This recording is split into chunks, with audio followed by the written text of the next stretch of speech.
pozdravljeni! Danes se nahajava v Bohinju, natančneje v Bohinjski Bistrici, v kajnem domačem okolju. Prišli so si pogledati cerkev svetega Nikolaja Miklavža, ki je najbolj priljubljen svetnik ravno med otroci. Otroci Miklavža najlažje opišejo kot starejšega gospoda z dolgo belo brado in belo obleko in pa zakrivljeno palico. Mnogi pa ne vedo, kdo pravzaprav Miklavž sploh je in zakaj nas obišče ravno 6. decembra. Katja, ti mogoče veš? Ja, pa Kaja, pa valjda, da vem. Vam zaupam, kako svetega Miklavža pričakujem jaz. Izberem največje čevlje, zloščim, sčistim, brez nobenega madeža in pikice, ter nastavim pred vrata.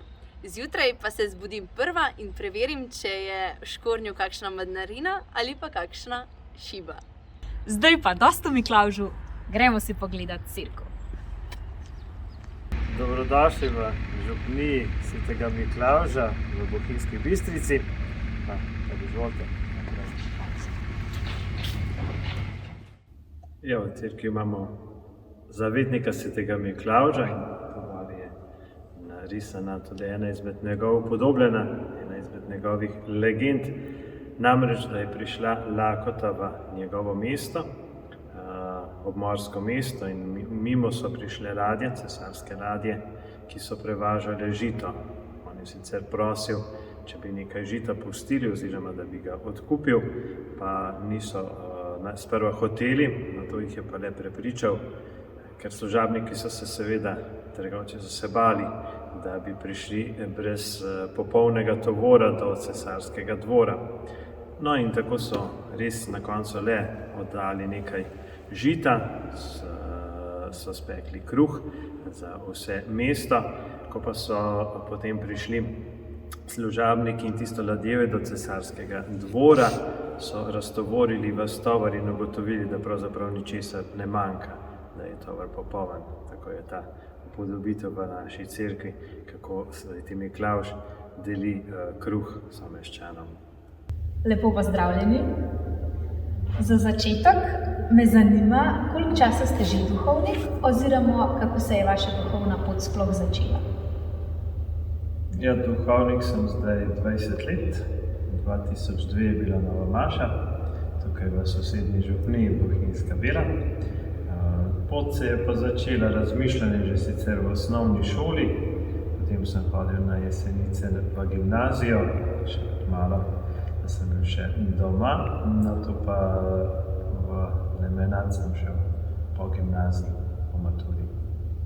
Ker je cerkev svetega Nikolaja, me zanima, po čem je sveti Miklavž sploh znan?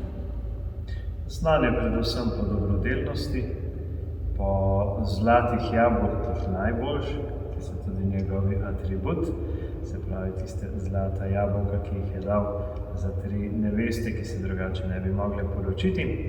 Drugače pa pri otrocih gotovo nestrpno pričakujejo svetega Miklavža. Kakšen pomen ima šiba? Je res samo za poridne otroke, kot pravijo?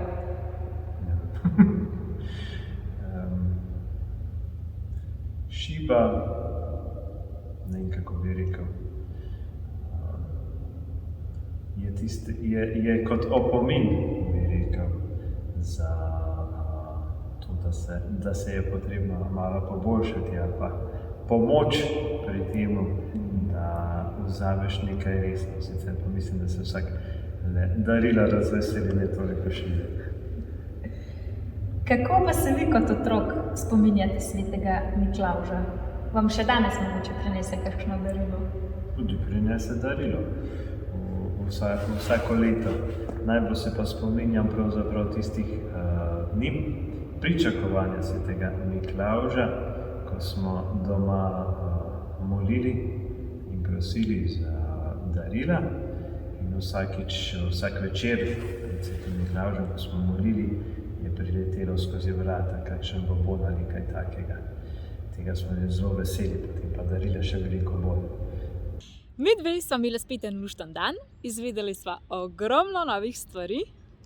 In upava, da ste ob gledanju tega posnetka uživali tudi vi in da že nestrpno pričakujete svetega Miklavža. Se gledamo spet kmalu.